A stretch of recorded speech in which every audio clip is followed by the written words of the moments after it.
ठीक है। तो economic impact of the British rule in India, अब ये जो है ये बहुत बहुत ज्यादा आप ये मान लीजिए कि बहुत ज्यादा इंपॉर्टेंट, या जो आपको समझना समझिए बहुत इंपॉर्टेंट होने वाला मेंस के लिए। इसमें से इतने पॉइंट्स मिलेंगे मेंस में लिखने को आपको, किसी भी तरह का क्वेश्चन आता है आप डायरेक्टली इसका इस्तेमाल कर सकते हैं। इकोनॉमी पॉलिसी से जुड़ा हुआ, ब्रिटिश से जुड़ा हुआ कुछ भी आता है तो भले हमने पहले का कुछ पढ़ रखा है या नहीं पढ़ रखा, लेकिन ये अगर आप मेंस में आंसर राइटिंग करनी है तो बड़ा इंपॉर्टेंट चैप्टर है, ध्यान से समझिएगा। लिख तो रखे मैंने सारे पॉइंट, और लिखने से समझ आ भी जाता है, बट सुनने से कई बार चीजें ज्यादा अच्छे से याद होती है। तो इसको टोटल देखिए, जो भी इकोनॉमिक पॉलिसी थी, जो colonisation of the Indian economy था, उसको 9 पॉइंट्स में मैंने डिवाइड किया यहाँ पे। तो 9 डिफरेंट पॉइंट्स हैं। इन 9 पॉइंट्स को मैं बोल के टाइम खराब नहीं करूंगा, क्योंकि मैं वैसे भी इन सबको एक एक करके डिटेल में बताने वाला ही हूँ। तो सबसे पहले हम बात करते हैं फर्स्ट पॉइंट के ऊपर, disruption of the traditional economy. अब ये काफी इंपॉर्टेंट वर्ड होता है ट्रेडिशनल इकोनॉमी, बिकॉज अगर आपने इस साल यूपीएससी का अगर क्वेश्चन देखा है 2000 लास्ट ईयर का, जो 2019 का क्वेश्चन दिखाया था मैं आपको, आप समझ जाएंगे इस क्वेश्चन की वेटेज क्या है। ये ट्रेडिशनल वाला, ये देखो क्वेश्चन देखो 2017 का, sorry. Examine how the decline of the traditional artisanal industry in colonial India cripple the rural economy. अब ये इस तरह का क्वेश्चन आ गया, तो अगर आपको थोड़ा बहुत भी ट्रेडिशनल इकोनॉमी के बारे में पता होगा तो आप इसमें 250 वर्ड आराम से फिल कर देंगे। और एक बात मेरी बात करें, मेंस के अंदर हमेशा ये जरूर नहीं होता कि आपका आंसर एकदम परफेक्ट हो, किसी का भी परफेक्ट नहीं होता, उतना टाइम मिलता नहीं है। तो हर बंदा टूटा फूटा ही लिखता है, और कट ऑफ कितनी आती है, 40 से 50% कट ऑफ जाती है यूपीएससी की। तो ये बिल्कुल परफेक्ट मत सोचिए कि हमारे अंदर 100% परफेक्ट होगा, हमें सब कुछ आना चाहिए। तो जितना भी आपको वर्ड पकड़ने पड़ते हैं, जैसे आप ट्रेडिशनल इंडस्ट्रियल इकोनॉमी पढ़ी, ट्रेडिशनल इकोनॉमी पढ़ा, या आपने रूरल इकोनॉमी वर्ड पकड़ लिया, इसके ऊपर बेस आपको जो भी इन्फॉर्मेशन पता होगा आप लिख दोगे। तो ऐसे कई सारे क्वेश्चन हैं जो इस पूरे, जो इसमें अगर टोटल आप देखोगे, इनमें मैक्सिमम क्वेश्चन आपके यही हैं जो अभी मैं आपको पढ़ाने वाला हूं। चलो स्टार्ट करते हैं फिर। कहाँ गया, ओके। पहला, disruption of the traditional economy, कि ट्रेडिशनल इकोनॉमी को कैसे खत्म कर दिया। अब वो समझने के हमको पहले समझना पड़ेगा ट्रेडिशनल इकोनॉमी थी क्या, मतलब किस तरह की इकोनॉमी थी इनके आने से पहले, इनको जो सिस्टम खराब किया उससे पहले। देखो इकोनॉमी बड़ी सिंपल सी थी, ठीक है। एग्रीन इकोनॉमी अलग थी, गांव के किसान अपने हिसाब से खेती कर रहे हैं, उनको कोई फर्क नहीं, किसी को लगान टैक्स वगैरह जो भी है, जो उनका जो किंग जो राजा था, जो भी चौथ सदेशमुखी वगैरह पढ़े रहे हो आप मुगल टाइम से, तो वो भी जो भी कलेक्शन वो दे देते थे, वो अपना आराम से सिस्टम का चल रहा है 25% और उसके ऊपर भी 10%। तो मैक्सिमम पोर्शन किसानों के पास ही है, इतना कोई बहुत ज्यादा एक्सप्लोरेशन नहीं हो रहा है। तो अभी तक सब सिस्टम बढ़िया थी। तो रूरल इकोनॉमी के बारे में बात करते हैं। फिर ट्रेड के बारे में बात करते हैं। तो ट्रेड, जो भी ट्रेड होती थी, उस ट्रेड के ऊपर इंटरनली कोई बहुत खास रिस्ट्रिक्शन थी नहीं। ऐसा नहीं था कि आपको एक स्टेट से दूसरे स्टेट में जाना तो आपको टैक्स देना पड़ेगा, या लैंड कुछ एडिशनली टैरिफ वगैरह चुकाना पड़ेगा, ऐसा कुछ नहीं था। सेकंड चीज, हमारे यहाँ पे जो मार्केट है, उस मार्केट के अंदर डोमिनेंस ही नहीं थी। बेसिकली अब क्या होता है, जैसे मैं एक वर्ड लिखा हुआ है डोमिनेंस ऑफ द मार्केट, इसका मतलब क्या है कि अब ये ऐसे मार्केट क्रिएट कर देंगे जहां बायर्स मार्केट होंगे, मतलब जो खरीदने वाला है वो रेट डिसाइड करेगा। अगर आज टमाटर लेने जाते हो 40 रुपए किलो बोला हो, तो आप उसको ये थोड़ी बोलोगे 5 रुपए किलो दे, वो अगर नहीं देगा तो आप नहीं लोगे। बट यहाँ ये जो डोमिनेंस ऑफ मार्केट, इसका मतलब ये कि अगर बायर ने रेट डिसाइड कर दिए तो सेलर को उस रेट में बेचना ही पड़ेगा। यहां तक की बात ठीक है।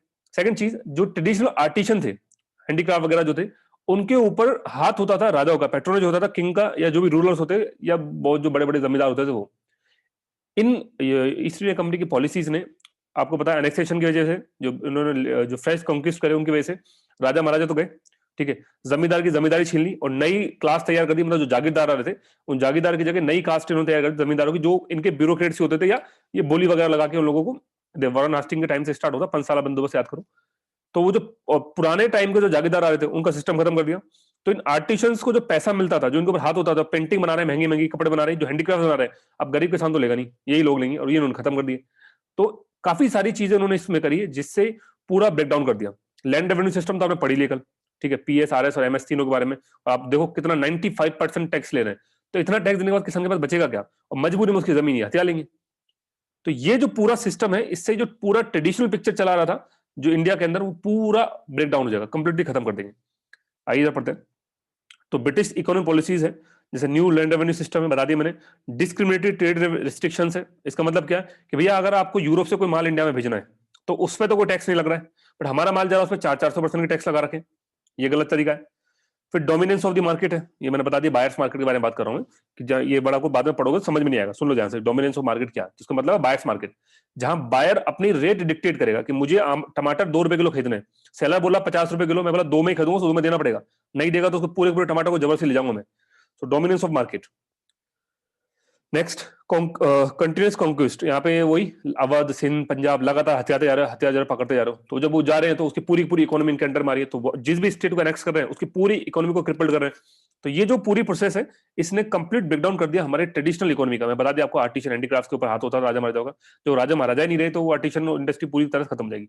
सेकंड चीज, बाद में जब इंडस्ट्री रेवोल्यूशन होगा तो इनके जो मशीन मेड प्रोडक्ट्स हैं वो इंडिया में आ जाएंगे, और वो आने के बाद जो हमारे ट्रेडिशनल कपड़े थे उनके कंपेरेटिवली बहुत सस्ते होंगे। फिर आप बोलोगे इंडियन खरीदेंगे क्यों, इंडियन तो पहनते नहीं है कोट पैंट वगैरह। हाँ, तो उसके लिए ये इंडियंस की थिंकिंग को चेंज कर देंगे, वेस्टर्नाइजेशन कर देंगे। लोगों के वेस्टर्न एजुकेशन के बारे में जो मिशन ने, अच्छा अच्छा एक और दिमाग में ख्याल आया, वेस्टर्नाइजेशन कैसे होगा, हम थोड़ी कोई एकदम से। तो उसके लिए ये मिशनरीज भेजेंगे जो ईसाई धर्म को फैलाने के लिए स्कूल्स खोलेंगे, कॉलेज खोलेंगे, हॉस्पिटल्स खोलेंगे, लोगों को एजुकेट करेंगे, और एजुकेट करने के बहाने उनको पूरा वेस्टर्नाइजेशन तक लेके जाएंगे, सोच बदलने की कोशिश करेंगे। तो ये सारी प्रोसेस होगी जो आप पूरा इस ट्रेडिशनल इकोनॉमी के अंदर अभी आगे, अभी जो भी मैंने पॉइंट बोले सब आगे लिखे हुए हैं, वो पढ़ने के बाद आपको समझ में आ जाएंगे, और वो आराम से आप इसके अंदर फिल कर सकते हो, वो 2017 वाले क्वेश्चन के अंदर। So had adverse impact on the almost all classes of the Indian people from peasant and artisan up to the ruling class. Indian economy was rapidly transformed into colonial economy. मतलब colonial का मतलब जो सा वो चाह रहे हैं, वो क्या चाहते थे, किस तरह की ये इसका इस वर्ड का मतलब क्या है, कॉलोनियल इकोनॉमी। भाई क्या मतलब इसका, इसका मतलब है कि वो ऐसी इकोनॉमी बनाना चाह रहे हैं इंडिया को जहां इंडिया सिर्फ सप्लायर ऑफ रॉ मटेरियल हो, ठीक है, सप्लायर ऑफ रॉ मटेरियल हो, एंड बायर ऑफ किस चीज का, इंडस्ट्रियल प्रोडक्ट्स यूरोप के, उनका, उनके बने हुए प्रोडक्ट हम खरीदें और हम अपना रॉ माल उठा के पहुंचा दें इनके पास। तो इस तरह की ये एक इकोनॉमी तैयार करने की कोशिश है। तो कॉलोनियल इकोनॉमी का मतलब यहां पर ये है। यहाँ ये दो तीन वर्ड आपको थोड़ा सा परेशान कर सकते थे। तो डोमिनेंस ऑफ मार्केट, ये मैंने आपको एक्सप्लेन कर दिया, इसका मतलब क्या है। एक कॉलोनियल इकोनॉमी, इसका मतलब क्या है वो मैंने आपको बता दिया। चलिए नेक्स्ट चलते हैं। तो यून ऑफ पीजेंट्री एंड एग्रीकल्चर बात कर चुके, पूरा सिस्टम इसके अंदर पूरा लिख दोगे आप, आरएस, पीएस एंड एमएस के बारे में पूरा, उसके अंदर जो भी नेगेटिव इंपैक्ट है सारा यहाँ पे। फिर आता है ये ओल्ड जमींदारी और को खत्म करके न्यू लैंडेड क्लास, ये बताइए मैंने, ये वॉरेन हास्टिंग्स के टाइम में चालू किया था, 5 साल बंदोबस्त किया। फिर उसके बाद लॉर्ड कॉर्नवालिस आया, तो उसने जो जमींदार थे उसी को परमानेंट मान लिया कि भाई तुम्हारे हक है इसके ऊपर। तो जो ओल्ड जमींदारी सिस्टम आया था वो चला गया। अब उनको जाने से क्या होगा, जो पेट्रोनोज थे आर्टिशन के ऊपर, हैंडीक्राफ्ट वगैरह इंडस्ट्री के ऊपर, वो हाथ से छिल जाएगा। तो ये भी एक मतलब, हाँ, टोटल जो हमारे जो सिस्टम चला, जो उन्होंने, हमारा जो टॉपिक है वो ट्रेडिशनल इकोनॉमी के ऊपर नहीं है, ध्यान रखिएगा। हम ट्रेडिशनल इकोनॉमी के ऊपर बात नहीं करते, हर टॉपिक इसके अराउंड नहीं होगा। हमारा जो मेन टॉपिक है वो है कि टोटल ओवरऑल इंपैक्ट क्या था। तो हमने ट्रेडिशनल इकोनॉमी बात कर ली यहां तक। अगले हमने बात करी एग्रीकल्चर पे क्या था, और अब हम बात कर रहे हैं कि ओल्ड जमींदारी सिस्टम पे क्या था। तो ओल्ड जमींदार खत्म कर दिए गए, बोली लगाते, जो ज्यादा बोली लगाएगा उसको मिल जाएगा, जिसमें वॉरेन हास्टिंग जैसे लोगों ने तो खुद ही अपने नौकर के नाम पे खुद नहीं जमीन हथिया ली। तो इस तरह से जो ओल्ड जमींदारी सिस्टम था वो खत्म कर दिया गया, नई क्लास तैयार कर दी गई। तो old zamindar were replaced by new class of landlord, particularly under the land revenue settlement of Warren Hasting. 5 साल बंदोबस्त, याद करिएगा ना, मैं लिख भी देता हूं, कल को आप भूल ना जाओ कि मैं एक्चुअली किस पॉइंट के बारे में बात की है। 5 साल बंदोबस्त। Okay, these landlords lived in the town, absentee landlords बोलते हैं, मतलब बेसिकली अब जो लोग हैं ये वहां तो रहेंगे नहीं, गांव में आके। और पहले जो जमींदार थे तो गांव में रहते थे। तो अगर वो गांव में रहेंगे तो उनको गांव के किसानों की प्रॉब्लम के बारे में पता होगा। भाई किसी के पास आज मान लो घर के अंदर कोई प्रॉब्लम क्रिएट हो गई, तो पैसे भी इनसे मांग सकते थे, क्योंकि इनके पास पैसे होते थे जमींदारों के पास, पुराने पुराने जमींदारों के पास। ठीक है, सूखा पड़ गया, अकाल पड़ गया, वटेवर कुछ भी कंडीशन आई तो ये समझते थे। लेकिन अब ये इनको मतलब नहीं, इनको तो इतना पैसा चाहिए क्योंकि इनको आगे देना किसको, वॉरेन हास्टिंग को, ईस्ट इंडिया कंपनी को। तो यहां से क्या होगा आप समझ रहे हैं, इस पॉइंट से क्या होने वाला है। इस पॉइंट से जो ट्रेडिशनल सिस्टम चला रहा था, मैंने बेसिकली वो जो रूलिंग क्लास, जो एग्रीकल्चर क्लास का जो सिस्टम चला था, पहली बात तो पूरा उसका ब्रेकडाउन हो जाएगा। सेकंड चीज, यहां से कहीं ना कहीं हम बोल सकते हैं कि बीज डल जाएंगे रिवोल्ट के, रेबेलियन के जो स्टार्ट होगा, आगे चल के आप पढ़ोगे भी अभी 1857 का, उसके बाद भी। तो कहीं ना कहीं ये एक रीजन बनेगा आगे जाके, जो ये ओल्ड लैंडेड क्लास थी, ओल्ड जमींदारी क्लास थी, उसको खत्म करके नई क्लास आने की वजह से। और इनको, इनका सिर्फ एक ही मकसद था कि जितना हो सके उतना लूट लो, extort as much as possible. आपने देखा था 85 और 80% और 95%, लास्ट में जो हमने मेलबारी सिस्टम पढ़ा था। तो 80% अगर जमींदार दे रहा है, 15% उसके पास है, तो वो कोशिश करेगा जितना ज्यादा हो उतना ज्यादा ले ले, 16%, 17%, हो सकता है पूरा 20% भी ले जाए। ठीक है, तो 3 पॉइंट हमने समझ लिए टोटल जो इफेक्ट है। एक तो ट्रेडिशनल इकोनॉमी पे, एक एग्रीकल्चर एंड पीजेंट्री जो मैं कल बताया था आपको, और तीसरा है आज कि ओल्ड जमींदारी जो छीन गई उनसे, उससे एक्चुअल में क्या इफेक्ट हुआ एग्रीकल्चर इकोनॉमी। तो अगर आपसे क्वेश्चन आता है कि ब्रिटिश पॉलिसीज का एग्रीकल्चर इकोनॉमी पे या विलेज इकोनॉमी पे, या ओल्ड जो मोनार्की सिस्टम चल रहा था, या ओल्ड जो जमींदारी सिस्टम चल रहा था, उस पर क्या इफेक्ट हुआ, तो जो पॉइंट मैंने आपको बोले हैं एज इट इज आप पूरा उसको छाप सकते हैं। नेक्स्ट है आर्टिजन क्राफ्टमैन डी इंडस्ट्रियलाइजेशन। अभी तक ये बहुत इंपॉर्टेंट है, ये पूरा इस पूरे के अंदर सबसे इंपॉर्टेंट एक ये है, और एक ड्रेन ऑफ वेल्थ है। टोटल 9 पॉइंट है, देखिए ध्यान से देखिए, इस पूरे में पहले से पूरा इंपॉर्टेंट है। इसमें भी एक तो ये 4th वाला और एक हमारा 6th वाला। ये दो बहुत इंपॉर्टेंट, दोनों ही आप बहुत अच्छे से कोड कर सकते हैं बहुत सारे आंसर्स के अंदर। तो अब हम किसके ऊपर बात करने वाले हैं? Rule of the artisan, craftsman, deindustrialisation, ruralisation of the Indian economy. तो ये समझने के लिए इसको कई सारे पॉइंटर्स हम समझते हैं और बहुत अच्छे से आप समझ पाओगे। सबसे पहला, miss use of the political power. अब इसको कैसे कर रहे हैं मिस यूज पॉलिटिकल पावर का? कि selling their product at low price. वही वाला मैं टमाटर वाला बताया कि 2 रुपए का लूंगा भैया, वो बोला 40 रुपए कि दे दे, वरना तो पकड़े जेल में डाल दूंगा। तो उससे क्या होगा, मजबूरी में आके लोगों को अपना प्रोफेशन छोड़ना पड़ गया, जो भी काम वो कर रहे थे छोड़ के, उनको इतना इतना अफोर्ड ही नहीं कर पा रहे, वो खत्म, किसी तरह का प्रॉफिट नहीं, नुकसान हो रहा है, तो लोगों ने अपने प्रोफेशन छोड़ दिए। एक खतबंदी सिस्टम आ गया। अब ये खतबंदी सिस्टम क्या है, इसको समझाने के लिए मैं आपको एक बड़ा अच्छा मेंस का क्वेश्चन लेकर चलता हूं, वहां आप थोड़ा समझ पाओगे इसको। ये है मेंस का क्वेश्चन, ये यूपीएससी 1983 के अंदर आया था। इसमें था the economic policy followed by the British led to transformation of Indian economy into a colonial economy. They disturb the traditional structure. मैंने ट्रेडिशनल स्ट्रक्चर को अंडरलाइन, मतलब थोड़ा रेड पेन से किया हुआ, समझ रहे हैं, क्योंकि ये मेन काम आने वाला है। Of the Indian economy, explain how this happened with special reference to the agriculture, rural employment and development of the industry. तो ये इस तरह का बड़ा सारा क्वेश्चन है, मेन मेन वर्ड पकड़ने होते हैं। तो पहले तो आप ये बता दो कि ट्रेडिशनल स्ट्रक्चर क्या चल रहा था, तो उसके बारे में मैंने आपको बता दिया, थोड़ा सा लिख दिया है। एग्जाम मतलब एक्चुअली ये मैंने पूरा मॉडल आंसर लिखा है आपके सामने, इसको आपको वर्ड में लिखना है। तो ट्रेडिशनल स्ट्रक्चर क्या था कि self sufficient, self governing village community. अब आप बोलोगे सर ये हमें कहां से पता चलेगा? याद करो, इस पूरे चैप्टर की शुरुआत मैंने आपको कहां से करी, मैं लेके चलता हूं फर्स्ट पेज पे, आप समझिए। देखो विलेज इकोनॉमी याद आया, तो यहीं से शुरुआत करी मैंने चैप्टर की, इकोनॉमिक कंडीशन से, कि village, urban, Indian industry, Indian trade में क्या था। तो ये पता होगा तो आप आराम से छाप दोगे इसमें। तो ये मत सोचिए कोई नई चीज बता रहा हूँ, ये पहले बता चुका हूँ इसी चैप्टर के अंदर। कहा गया? हाँ, ओके। तो self sufficient, self governing village community. Next, agriculture और हैंडीक्राफ्ट पे ही हम ज्यादा डिपेंडेंट थे, मतलब हमारे जो ट्रेडिशनल स्ट्रक्चर था। टैक्स कलेक्शन होता था, जो गांव का हेडमैन करता था, वो देता था रूरल जो राजा या जो जमींदार वगैरह उनको। तो ये था हमारा ट्रेडिशनल स्ट्रक्चर। अभी सबको एक एक करके टारगेट करेंगे, जैसे सेल्फ सफिशिएंट, सेल्फ गवर्निंग, तो इसको कैसे खत्म करेंगे कि गवर्निंग कैपेसिटी कौन लेगा? ईस्ट इंडिया कंपनी, उसके बंदे, उसके जो एम्प्लॉय है वो। और दूसरा कैसा आएगा कि जो एग्रीकल्चर हैंडीक्राफ्ट इंडस्ट्री, इसको खत्म कर देंगे। क्योंकि एग्रीकल्चर में क्या होगा, एग्रीकल्चर का कमर्शलाइजेशन कर देंगे। कमर्शलाइजेशन का मतलब है अब उनको बोलेंगे आप गेहूं मत उगाओ, आप एक काम करो अफीम उगाओ, क्योंकि अफीम मुझे चाइना में बेचनी है। या आप क्या काम करो, इंडिगो कल्टीवेशन करो, क्योंकि इंडिगो में जो नील होगी वो हमारे कपड़ों के अंदर डाई के लिए काम आएगी। तो जो प्रॉफिटेबल क्रॉप्स होंगी उनको उगाने की बजाय जो एग्रीकल्चर सिस्टम डैमेज कर देंगे, उससे क्या होगा कि गांव के अंदर जो फूड ग्रेन्स है उसकी कमी हो जाएगी। और बाद में ये रीजन बनेगा फेमिन्स का, जो डिफरेंट फेमिन्स आएंगे, बहुत सारे 8 बड़े फेमिन आएंगे। तो उनका काफी सारा बड़ा रीजन यही होगा कि हमारी एग्रीकल्चर सिस्टम को ये कहीं ना कहीं कमर्शलाइजेशन करने की वजह से उसको डैमेज पहुंचा देंगे। हैंडीक्राफ्ट इंडस्ट्री कैसे खत्म करेंगे?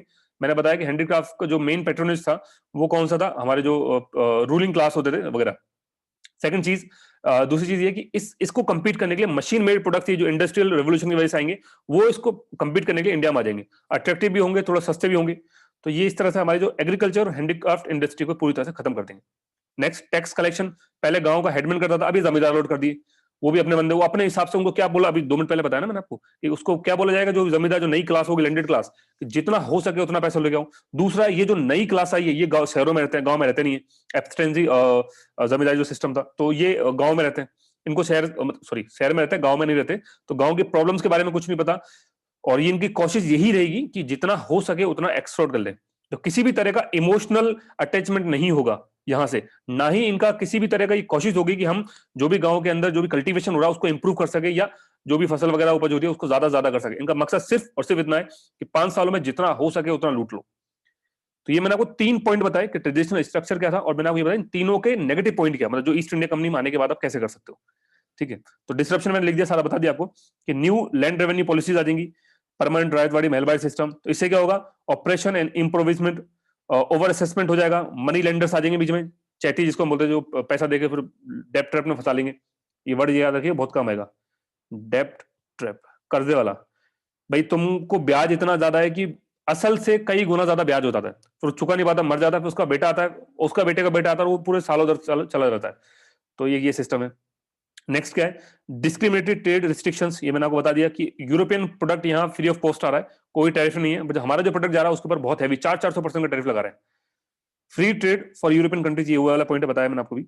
कमर्शलाइजेशन ऑफ एग्रीकल्चर एक्सप्लेन कर दिया मैंने। तो ruin of old zamindari and rise of the new landed class, ये मैंने अभी आपको इस पॉइंट के अंदर बताया था। नेक्स्ट, फेमिन्स जो आया, ये मैंने आपको यहाँ बताया एग्रीकल्चर के अंदर, जब एग्रीकल्चर का कमर्शलाइजेशन कर देंगे तो फूड क्रॉप्स जो है वो खत्म हो जाए, मतलब अब गांव पूरा बैठ के अफीम उगा रहा है, ठीक है। अफीम वो लेके चले गए चाइना वाले, कहाँ, इंडिया जाके भेज दिया, कहाँ पर, सॉरी इंडिया, ये ईस्ट इंडिया में लेके चाइना में जाके भेज दिया, और उस अफीम का जो पैसा है वो लोगों तक पहुंचा नहीं, लोगों को मिला नहीं। अब उनको खाने के लाले पड़ रहे हैं, गेहूं है नहीं, गेहूं लाना पड़ा पड़ोसी वाले गांव में, पता चला पड़ोसी वाले गांव तो इंडिगो आ रहा है, तो वहां भी गेहूं नहीं है, तो गेहूं बाहर से लेकर रहे हैं, तो जो गेहूं पहले 2 रुपए किलो मिलता था वो 20 रुपए किलो मिलने लग गया, तो किसान तो उसको ले नहीं पाएगा, मजबूरी में वो भूख से वैसे ही मर जाएगा।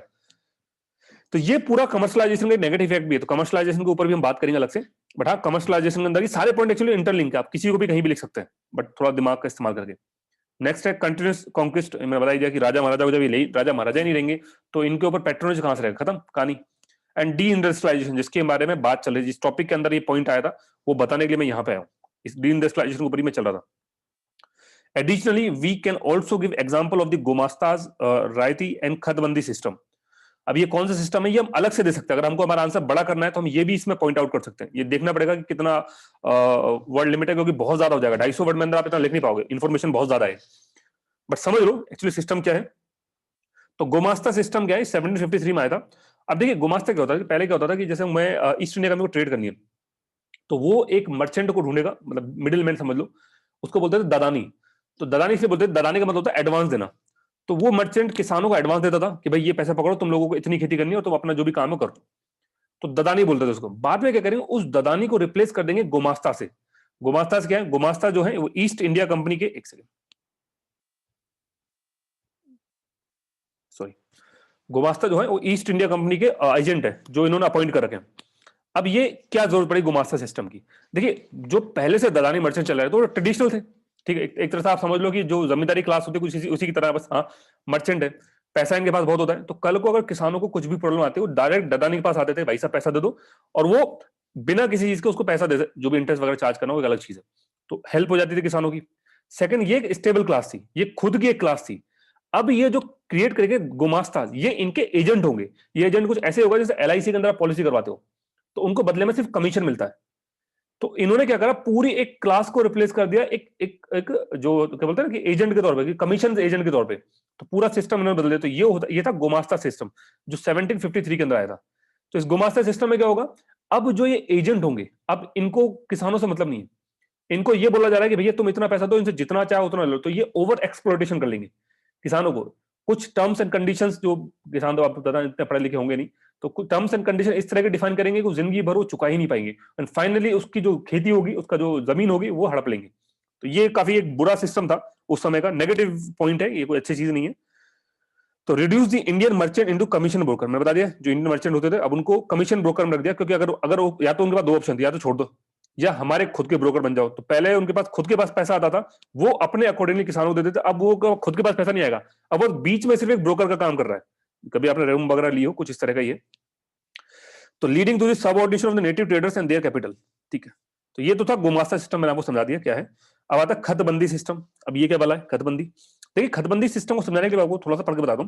वेवर्स, जो वेवर्स जो किसान वगैरह होते थे, weavers harassed by the factor through, factor का मतलब होता है जो फैक्ट्री के मालिक होते हैं ना, factors, through gomastas to accept advance to procure cloth and sell their product below the market price. ये वही है कि अब आप दलाली तो जा चुके हैं, गोमास्ता से पैसे लोगे, टमाटर उगाए, आपको उपज के 20 रुपए पड़े, 20 रुपए में आपको 1 किलो टमाटर पड़ रहा है, और आपको ये जो हमारा ये जो गुमास्ता है ये बोला कि काम करो इसको 15 रुपए में बेच दो, तो आप कह रहे 20 का तो मेरे को पड़ा है। बट ये इतना फोर्स करेंगे कि इसको मजबूरी में 15 में ही बेचना पड़ेगा, बिलो द मार्केट प्राइस। और दूसरी बात, अगर ये उसी टमाटर को लेकर मार्केट में जाए तो 25 में भी बिक रहा है, बट इसको बोलाएगा नहीं, आपने हमारे साथ डील साइन करी है, अब आप इसको मार्केट में बेच ही नहीं सकते, आपको हमें ही देना पड़ेगा 15 रुपए के अंदर। तो यही सिस्टम था खतबंदी और गुमास्ता सिस्टम में, इसी तरह एक्सप्लोइटेशन किया। In the 70-80s, these practice become systematic and came to be known as the खतबंदी system। खत का मतलब है लेटर वाइज, जिसमें जो पूरा जो सिस्टम चालू कर रखा था उन्होंने। And by the regulation of the 1789, they were even forced to the pay of penalty of 35% on the advance taken। Basically ये बोल रहा है कि अगर आपने पैसा ले लिया और आप उसको पे नहीं कर पाए, आप उतना गुड सप्लाई नहीं कर पाए, तो 35% आपको पेनल्टी होगी। मतलब आपने अगर मेरे से 100 रुपए लिए तो आप वापस करोगे उसको आपको 135 रुपए देना पड़ेंगे। अब सोचो जो 100 रुपए लेके बेचारा निकलो, 135 कहां से दोगे? तो जब वो दे नहीं पाते थे तो उनसे जमीन ले ली जाती है, वो जमीन फिर किसी और जमींदार को दे देते थे। In this way the company virtually reduce the weaver to the status of the bonded labour. Bonded labour का मतलब वही है कि जो हमारे सब होता है ना कि बस पैसा देके हमारे लिए काम कर रहे हैं, उनकी जमीन वगैरह कुछ नहीं है, उनकी जमीन हम कभी भी उनकी हड़प सकते हैं। तो ये दो सर, एक था रायती सिस्टम, ये रायती सिस्टम रायत वाली सिस्टम नहीं है, थोड़ा सा अलग है। ये इसको बोलते हैं अस्सिम वॉर। इसका मतलब क्या है, ये इंडिगो प्लांटेशन के लिए होता था, उनको एडवांस देते थे, पैसा लेके जाओ, ठीक है, उगाओ, बट जो भी इंडिगो कल्टीवेशन के लिए जो भी जो मटेरियल चाहिए, या जो भी आप ये बोल सकते हैं कि जो इंस्ट्रूमेंट चाहिए, वो आपको खुद को लगाने, ठीक है। तो इसमें था, उसके लिए आपको कोई पैसा पे करना नहीं पड़ेगा।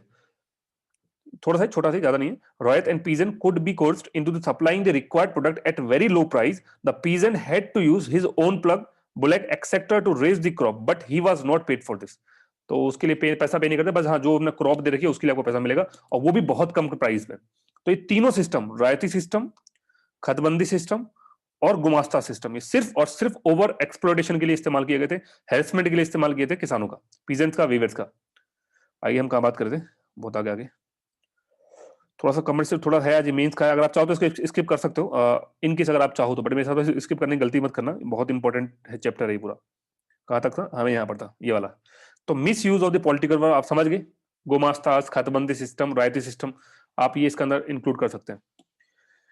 Next, creation of the buyer market. मैंने को बताया बायर मार्केट का मतलब क्या है, कि वहां रेट डिक्टेड बायर करेगा, सेलर नहीं करेगा। तो वो जिस रेट पे चाहेगा उस रेट पे खरीदेगा। आज मुझे मान लीजिए मैं आईफोन लेने जाता हूँ, और आईफोन मार्केट में रखा 80,000 रुपए का, मैं गया, मेरे जेब में 100 रुपए पड़े थे, मैं भाई काम का 100 रुपए दे दे, वो बोलेगा सर 80,000 रुपए का मैं दे रहा है, तेरे जेल में डालू या कुछ भी करूँ, तो 100 रुपए उठा के लिया। तो ये इस तरह का बायर मार्केट, सोचो देखो कितनी बड़ी बात है बायर मार्केट।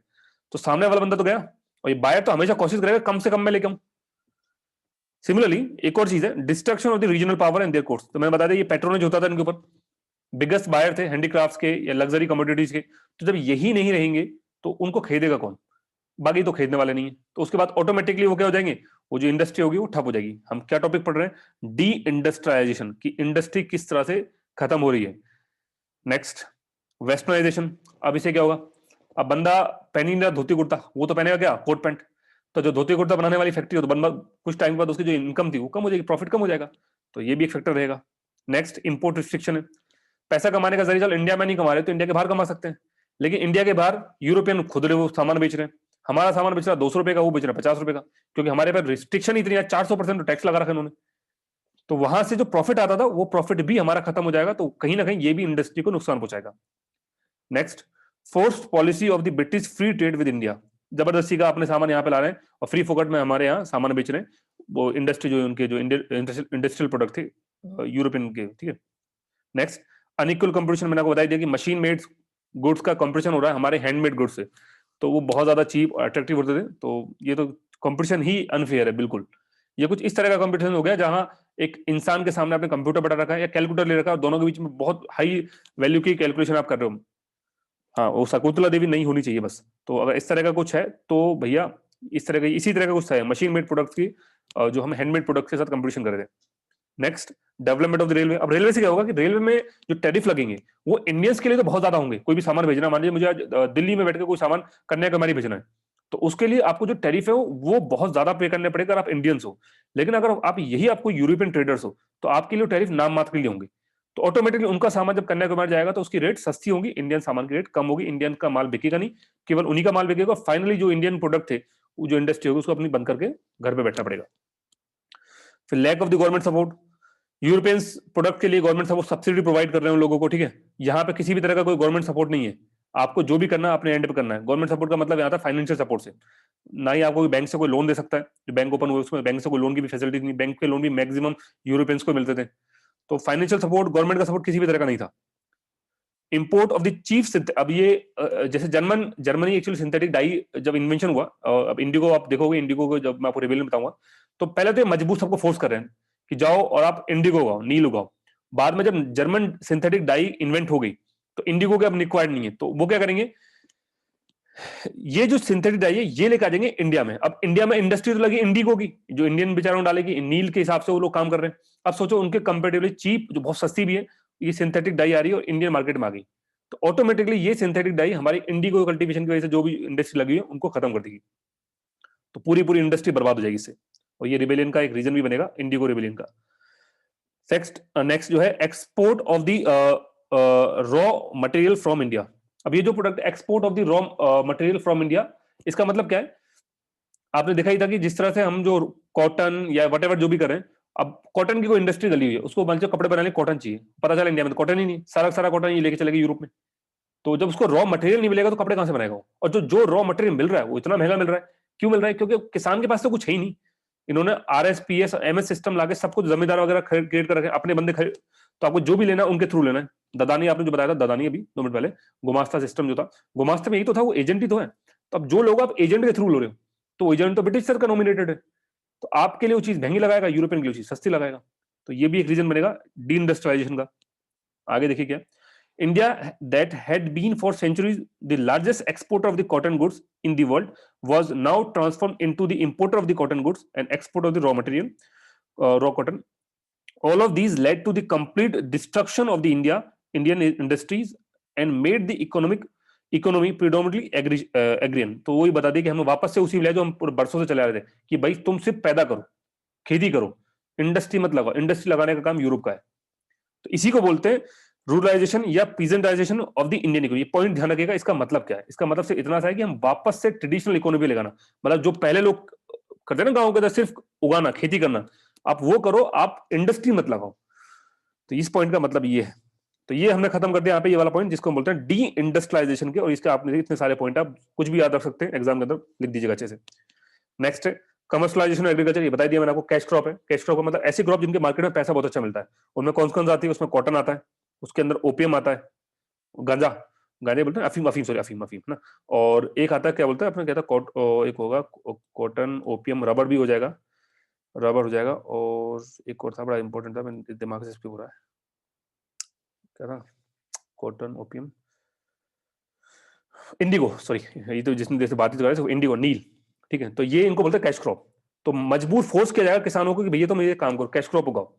इसके लिए एक आएगा 3 कटिया सिस्टम। 3 कटिया सिस्टम, 3 कटिया सिस्टम क्या होगा कि अपनी जमीन का 3/12, 3/12 इतने लैंड पे आपको इंडिगो उगाना ही उगाना है। बाकी लैंड पे आप जाइए, अपने जो करना करिए, बट अपनी जो भी आपके पास में 10 बीघा जमीन है, तो 10 का 3/12 आपको क्या करना है, उसको इंडिगो कल्टीवेशन के लिए रखना है, बाकी का आप दूसरे काम के लिए इस्तेमाल कर सकते हैं। तो इस तरह से मजबूर करेंगे किसानों को कि फिक्स कर देंगे, या इसको आप बताऊंगा फोर्स कमर्शियलाइजेशन बोलते हैं, और एक होता है सेलेक्टिव कमर्शियलाइजेशन। दोनों पढ़ता हूं। सबसे पहले आप ये बताइए, ये कमर्शियलाइजेशन मतलब समझ में आ गया ना? कमर्शियलाइजेशन मतलब क्या है कि आप अब वो जो ट्रेडिशनली आप जो उगा रहे हो, जो आप खुद के खाने के लिए उगा रहे थे, टमाटर, भिंडी, गाजर, गेहूं, चावल, दाना, वो मत उगाओ। आप वो चीज उगाइए जो मार्केट में पैसा दिलाएगी ईस्ट इंडिया कंपनी को। क्लियर है ये वाला पॉइंट? जल्दी बताओ। ओके, सुनो। तो कमर्शियलाइजेशन मतलब क्या है कि भैया एग्रीकल्चर जो भी प्रोडक्ट हमको उगाने हैं वो सिर्फ ऐसे होने चाहिए जो पैसा दिलाएगा। तो इसमें 2 तरह का, एक तो फोर्स कमर्शियलाइजेशन, एक है सेलेक्टिव कमर्शियलाइजेशन। मजबूर कर रहे हैं कि तुमको ये करना ही करना है। फोर्स कमर्शियलाइजेशन, फोर्स करे जबरदस्ती कि तुम्हारे पास ऑप्शन नहीं, तुमको ये करना है, ठीक है। Cultivator had to sell off their produce at whatever price it fetched in order to meet the high land revenue demand of the state interest of the money lender. Next है selective commercialisation. तो उसमें आपने बताई दिया कि selective commercialisation का मतलब क्या है कि ऐसी क्रॉस कैश क्रॉप जो आपको पैसा ज्यादा दिलाएगा, आप वो चीज उनको उगाने के लिए बोलो, जैसे indigo, cotton, raw silk, opium, pepper, tea, sugar etcetera. They were sown at the cost of the food grain. ये बताइए, ये लाइन बड़ी इंपॉर्टेंट है। They were sown at the cost of food grain, मतलब फूड ग्रेन की जगह। तो कल को जब फेमिन आएगा, सूखा पड़ेगा, अकाल पड़ेगा, तो उस पर्टिकुलर कंडीशन के अंदर लोगों के पास खाने के लिए कुछ होगा ही नहीं। और जो इंपोर्ट होकर आएगा इंडिया के अंदर, ये बाहर से या किसी और दूसरे स्टेट से आएगा, वो इतना महंगा होगा कि जो नॉर्मल किसान है उसको खरीद ही नहीं पाएगा और भूख से मर जाएगा। 1/3 पॉपुलेशन, टोटल का 1/3 पॉपुलेशन वाइट आउट होगी थी जब बंगाल में फेमिन आया था, तो खत्म हो गई थी। अब सोचो कितने लाखों लोग मरे होंगे सिर्फ इस वजह से कि हमारे उनके पास खाने के लिए फूड ग्रेन मौजूद ही नहीं थे, क्योंकि अपने की जमीन के ऊपर वो इंडिगो उगा रहे थे। फिर चाइनीज सेक्टर भी है। अब चाइना में टी बहुत फेमस थी और अंग्रेजों को टी का चस्का लग गया, तो उनको चाय पीनी है। अब चाय उस समय हमारे पास तो थी नहीं, ठीक थी, मतलब उतनी बड़ी क्वांटिटी में नहीं थी, दार्जिलिंग वगैरह साइड में इन्होंने। अच्छा, ये पॉइंट भी इंपॉर्टेंट है कि चाय जो है, चाय जो आज हम लोग पीते हैं, वो इंडिया में किसकी देन है? तो वो इंडिया में ईस्ट इंडिया कंपनी, ब्रिटिशर्स की देन है, इंग्लैंड की देन है, ठीक है। और ये चाइना के अंदर प्रोडक्ट था, वहां से उन्होंने इंडिया के अंदर इंप्लीमेंट किया। तो टी के लिए चाइना वाला फेमस है, उनको चाइना की टी पीनी है।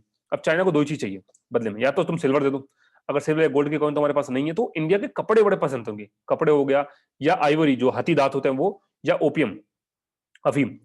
तो इनके बदले में, तो अब यहाँ पे ट्रायंगुलर ट्रेड जो मैंने वर्ल्ड लिखा है, इस वर्ड का मतलब समझेगा, 3 तरफ की ट्रेड होने वाली। क्या? एक तो ईस्ट इंडिया कंपनी, एक इंडिया और एक चाइना। इसको ईस्ट इंडिया कंपनी को चाइना से चाय लेनी है, बट वो डायरेक्टली सिल्वर में डील करता है, सिल्वर ही देना नहीं चाह रहे, क्योंकि आप जानते हैं मर्चेंट कैपिटलिज्म के सिल्वर का किसी कंट्री से बाहर जाता है उसको गलत माना जाता है, ठीक है। तो सिल्वर को देना नहीं चाह रहे, तो क्या करेंगे? इंडिया से खरीदेंगे क्या? कॉटन, आइवरी, ओपीएम बहुत सस्ती रेट पे, क्योंकि गवर्नमेंट इन्हीं की है, और उसको ले आके बेचेंगे इसको चाइना, वो चाइना से वहां पर माल लेंगे, चाहे वो अपने पास ले आएंगे। तो इस तरह की ट्रायंगुलर ट्रेड क्रिएट होगी। तो चाइनीज फैक्टर भी यहाँ मौजूद है कमर्शलाइजेशन के पीछे। ये वर्ड है ना कमर्शलाइजेशन, तो कमर्स इसके लिए चाइनीज फैक्टर भी इंपॉर्टेंट है, ये ध्यान रखना। Eight the cost of drain of wealth, drain of wealth को ढंग से समझते हैं, पूरा टॉपिक ही अलग से। इफेक्ट ऑफ कमर्शलाइजेशन क्या होगा कि वो ये होगा कि एक्सप्लोइटेशन ऑफ इंडियन पीजेंट हो जाएगा। 3 कतिया सिस्टम मैंने आपको बताया था 2 मिनट में, 3/12 जमीन पे 3/12 3 कतिया का मतलब होता है, इसका सेंस है 3/12 में, किसी और पेन से लेता हूं, इसका मतलब होता है 3/12 ऑफ लैंड। तो इतने लैंड पे आपको इंडिगो उगाना ही उगाना है, प्लस मार्केट की इनस्टेबिलिटी है। अब वो कैसे भैया देखो, अब इसके लिए आपको बुंदेला रिबेलियन समझना पड़ेगा। ये था कि बुंदेला जो जगह है, बुंदेलखंड जो जगह है, वहां कॉटन ये लोग बहुत बड़ी तादाद में उगाने लगे, क्योंकि अच्छा खासा मार्केट था चाइना में, ठीक है। तो चाइनीज मार्केट काफी बढ़िया था, तो कॉटन की डिमांड थी, तो कॉटन बहुत ज्यादा उगाने लगे। तो अब ये क्या हुआ, ब्रिटिश को लगा ये तो बुंदेलखंड वाले तो बहुत पैसा कमा रहे हैं, तो इन्होंने इनका टैक्स बढ़ा दिया। लेकिन 1830 के बाद जो डिमांड थी कॉटन की, वो मार्केट में होगी कम, लेकिन उन्होंने अपना टैक्स कम नहीं करा, टैक्स उतना ही जितना पहले लेते थे।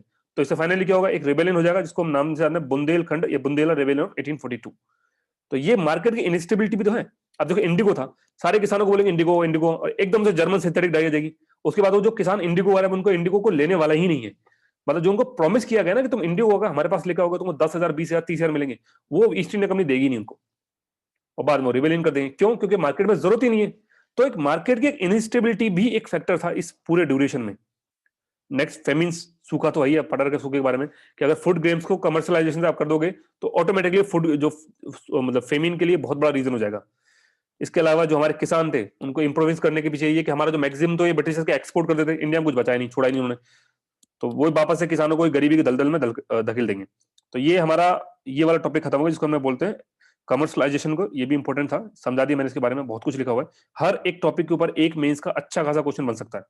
अब ये बड़ा इंपॉर्टेंट है, छठा, ड्रेन ऑफ वेल्थ, थोड़ा सा बड़ा है ड्रेन ऑफ वेल्थ, क्योंकि मेरे पास टाइम हो गया है अभी के लिए।